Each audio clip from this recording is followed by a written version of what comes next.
let's start. First of all, I can say welcome back. It's been a while since Perseverance was in public. I know. It's good to be back. Yeah, let's actually talk about the timing of the album release. On February 10, the date when your fifth album, The Jaws of Life, will finally be released. Yeah. I was wondering, can you explain how it came about that you decided to finish and release the album right now? I mean, I heard rumors that you have already planned to work on a new album back in 2018. So what happened? Why now? Yeah, I mean, I think the plan was to release it a lot sooner and work on it a lot sooner. And we were trying to get it out as soon as possible. And I think during that time, it was right before the pandemic started. So we were just sitting on a bunch of songs and working on stuff. And then when that happened, it kind of stopped our whole process. And unfortunately, that meant waiting it out, because I know a lot of bands and artists release a lot of music during COVID. We just didn't do that. We felt a little bit more, I think at the time we were with our families and friends and stuff. So we were really worried about that and, trying to navigate all that. But there was not any specific reason why we took it kind of just happened as as the songs kind of came together and as we were ready. But yeah, a lot of things just kind of kept coming up, even the months before going to New Orleans to actually record the album, there was a hurricane that hit New Orleans. So that pushed it back even further. Oh, wow. Okay. So it just little things that kept, but we were definitely ready. We had a ton of songs that we were working over, 4 years. And I think the timing just kind of happened naturally. We weren't trying to hold back or push forward or pick a specific date. We never really do that. We always just try to create stuff naturally, and I think with the pandemic and other stuff happening, it just pushed it back, an extra year and a half, 2 years, longer than we would have liked, obviously, but that's just kind of how it goes sometimes. When I can mention that, I think the timing is kind of perfect because this emo scene have a kind of comeback. I mean, Blink 182 makes new music, Paramore, Fall Out Boy, The Chemical Romance. I think you're just jumping on the bandwagon at the right time right now. I mean, I think, like I said, that kind of just happened naturally, and we weren't trying to plan it a certain way. But I think honestly, a lot of artists did the same thing. Either you put out music during that time from 2020 to 2021, or you did it and now you're bringing it out now and everyone's getting excited, so we're really thankful that people stuck around, waited. It's a cool time right now. So we're just riding the wave. We're happy that we're putting out new music and playing shows again, because that was something that we didn't know was going to happen. I was terrified. I was sitting here going, are we going to play music again? What's going on? I was just like, are we going to be able to play in front of crowds? So really thankful to be back and playing shows. The first couple tours we did were fantastic, and excited to keep playing all over the world. We're really, really stoked. Oh yeah, let's talk about that. Because you just came back from a UK tour and you still have some dates ahead of you in March. I saw it. What are the chances that we will see Perseverance back in Europe again this year? Since Vic is becoming a father, it would be difficult, or with touring, with work. Yeah, I mean, our plan is right now, all of 2023 and 2024, we have booked out. So we're working on all of that stuff right now. We're trying to play as many places as possible all over the world. So Euro's in there. We're trying to do as much as we can with this new album, just because we haven't been on tour for so long. So it makes sense to try to do, we're trying to do a full world tour and do all that stuff. But it's literally getting sorted out right now as we talk. So so we're really excited. And hopefully we'll be, somewhere close to you guys. That'd be awesome. What are you most looking forward to when you visit Germany again? I think just reconnecting with fans that we've made over the years. Germany for us was always tricky for us in the very beginning, because I know how much they love metal music, and we were we could do some heavy stuff, but then we can also do some soft stuff. So we're right in the middle. But it was a fun challenge to get kids to to really connect with us, So I think if we ever get a chance to play there again, I think it would be really cool to see some of those fans, because we've grown with all our fans over the years, and playing the shows now, you see, they maybe were 15 when they were listening to us, and now they're 25, 10 years later, and they're just like, we have a whole completely new life, but we still we still listen to your music, and we've grown up together, So I'm not the same person I was 10 years ago, and neither a lot of our fans, and it's kind of cool to see them all grow up with us. Yeah. I will come back to that, but let's start talking about your new music. You have already released 3 singles so far: Past Nirvana, Emergency Contact, and Even When I'm Not With You. How does it feel to release new music after all these years? So good. Good. I think the first time we finished Past Nirvana, that was the first time we actually got done, recorded. That was the first song that was finished on the album. And it felt like the perfect song to release. And I think that was the most scared I've ever been releasing new music, because it has been so long, and obviously people know the longer you wait, the more pressure it feels to release something that's worth it, So we had that kind of, or at least me personally, I was I hope people enjoy it, because we've been working on a lot of stuff, and it's tough sometimes, but we really had a great time releasing it. The reaction was fantastic. Playing the song live was super fun. Kids go crazy. And so, I kind of took the weight off, and now we're able to release more music and just kind of see the reaction, and it's been a lot of positive reaction, and which is great, which would, obviously as a band gets older and older and grows, you may or may not put out stuff that people are you can't impress everyone all the time, so you just got to stick with what you want to do. And it's been great. The fans have been really supportive, and we're really excited to be playing again. It's awesome. That's nice to hear, because I've listened to the whole album, and you changed your sound, obviously. I think that's important. But you said it's kind of tough to change a sound, and it's just about it growing, Yeah, of course, and that's a thing that's important, in my opinion. But obviously, it's influenced by grunge. A little bit more. But I think it's also much slower and kind of darker than your old music. And I was wondering, how do you feel about this musical step forward, and how do you think the change will be embraced by the fans? Since the 3 singles got a positive reaction, how do you think the album in the whole?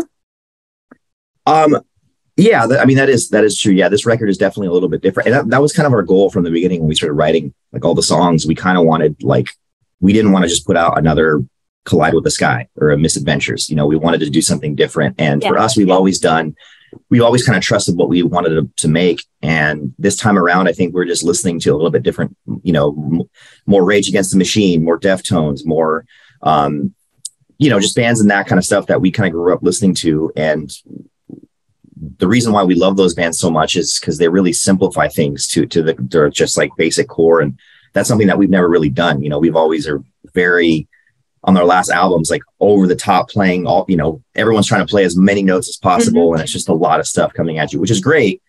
I think we tried to peel back that a little bit on this album and make it a little bit more raw, and just see what that sounds like, and like you said too, the fans have been taking it really well. And we're just excited to be able to do new stuff. There's a lot of songs on the record that are so different than we've ever, would never, ever, 5-10 years ago, we would have never thought to do that, and now I think because of our fans being so open to new stuff, it's fun to experiment with certain things, and I think this album was a lot of fun to make. We did it in New Orleans with producer Paul Meany, something that we've never done. So there was just a lot of new things for us to experience on this album, and I hopefully that fans understand that. I will think so, because it would be kind of you after all these years to make the same music, it would be, I don't know. You got to take a chance sometimes. I think for us, we've always been trying to be bold with things, and perfect example, we released Past Nirvana as the first single, and that one's such a different track from the whole album. And so we just thought that would be a cool, just, big approach, be bold, trust your gut, come out swinging. And it's been fun. It's been really cool. I also think grunge had a comeback in the last year, so it might be fit perfect in this time. Yeah, I think everything kind of has its own, like, you know, sections of time where, you know, a couple years back, this kind of music was big, and it's like, it just kind of, it always kind of moves and flows. And yeah, I'm just, who knows what's going to happen in the next 5 years with music, you know, because of all this stuff. So it's just kind of, we're just kind of, like I said, riding that wave. It's been pretty cool. I was personally a fan of the opening track because it's so difficult and energetic, and I really love So Far So Fake. Nice. Will you tell us what's your personal favorite track and why? Yeah, I mean, there's each song has its own story of like how it was made and how we did it in the studio and where it was and then where it is now and all this stuff. But yeah, the first track actually was the hardest song we've ever had to make. That one took the longest. You know, I said that Past Nirvana took, or actually Mercy Contact. That song took 2 days to write, like start to finish. And the song was pretty much done. And we tried to change it a bunch of times, and we ended up just going back to the original version of that song. Compared to the first song, Death of an Executioner, that one took almost 2 years to finish because there were so many parts and so many things that we, from start to finish, we were just kind of always changing, even in the studio, like last minute, making changes, adding different things. So listening to the song now, I'm just so thankful that it turned out the way it did. And happy that people, you know, and of course, what better way to put the song that took forever at the very beginning? It's a super strong song. Can you tell us what is it about? Fun. What is the meaning of the song topic? Yeah, so normally our singer Vic normally does the lyrics and stuff, and when he was writing the lyrics, without getting too like specific, the point of the whole song is it's coming from it's kind of like being chased in the like I'm obviously dumbing it down because it's not my lyrics, but it's the first half of the song or parts of the song are coming from the person getting chased, and the chorus is from the person chasing. Kind of different perspectives of that. And obviously, like I said, I'm completely making it really simple. It's obviously a little more than that, but it's just coming from those two opposite things of someone getting chased and someone chasing that person, kind of going back and forth, talking. That's super interesting. Yeah. So like I said, this is a very vague. I will have that in my mind back when. Yeah. So if you actually look at the lyrics, I think the verses are from the person who's chasing, and then the chorus is the other person talking. So it's kind of a back and forth. Cool. But it's very simple. It's like I said, Vic will probably give it a way better explanation. But this is just my big dumb brain. There are also new faces who were all working on the album with you. You have Brett from Third Eye Blind who were recording the drums. Yeah, see, that's another awesome thing. Like, you know, we're talking about all these new things that have happened for us, like having, you know, being able to ask Brad, a friend of ours for years, from Third Eye Blind, who is like a god, you know, a drumming rock legend, you know, like so cool. For him to say yes and be like, I would love to drum on the album. We worked with him in LA. We flew him to New Orleans. We spent like, I think, a week with him. And yeah, it was so fun to play with him. And he's just so good. Like he's just so memorable every time you know, it's very rare you find a drummer that when he plays a fill or he does a beat, you remember it, you know, and of course, you know, one of his biggest songs, Semi-Charmed Life, it starts with a drum fill that everyone knows, you know, like just stuff like that he brought to the table was just so cool. And it was a lot of fun playing just me and him just jamming bass and drums. Like, it was so fun. Yeah. Was he a big influence? I mean, Third Eye Blind are also doing this alternative rock grunge music. Yeah, I mean, obviously anytime you have an artist on the album, they're gonna leak a little bit of their inspiration all over the place, and it was really cool seeing that happen. You know, like there was parts that he would just come up with. Like he's a very like you'll tell him to do a part, and then you tell him to do something different, and it's like a completely different feel. And he can do that all day. So it's like that kind of stuff inspired us in the moment. and really helped lift all the songs, I think, in a really cool way. And especially because we were kind of going for that grungier kind of that different vibe that he's just a pro in. You know, he's been doing it for like God knows how long, 30 plus years. Perfect match. Yeah. Yeah. Since we talked about the fans, let's talk about your older music first. King for a Day went viral last year on TikTok. That was kind of crazy. I was wondering, did the influence of social media had a role in producing your songs for The Jaw of Life, perhaps to reach out to younger people? Because you said all the Pierce the Veil fans are 6 years older now too.